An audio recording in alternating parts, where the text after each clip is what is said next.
addBinary. Given two binary strings A and B, return their sum as a binary string. There's two examples. The first example, input A is 1, 1, B is 1, so the output is 1, 0, 0. The second example, for input A is 1, 0, 1, 0, B is 1, 0, 1, 1, so the output is 1, 0, 1, 0, 1. Constraints: 1 less than or equal to a.length, b.length is less than or equal to 10 to the power of 4. A and B consist only of 0 or 1 characters. Each string does not contain leading zeros except for the 0 itself. I'm using Python for this solution, and let's do it.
The addBinary method takes two parameters, a and b, which represent binary numbers as strings.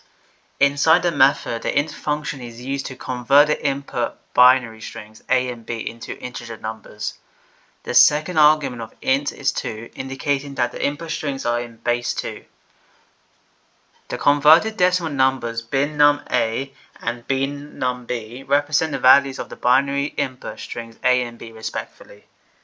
The sum of binNumA and binNumB is calculated and stored in the variable sum.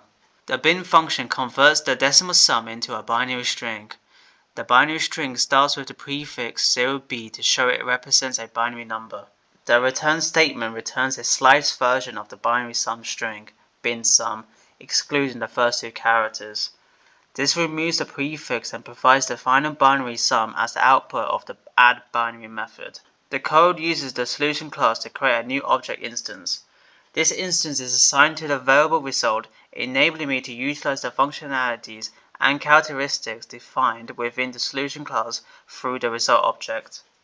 We utilize the addBinary method on the result object, specifically providing the binary strings 1010 and 1011 as arguments. When we call this method, it performs the additional operation on these binary numbers and produces the resulting binary sum.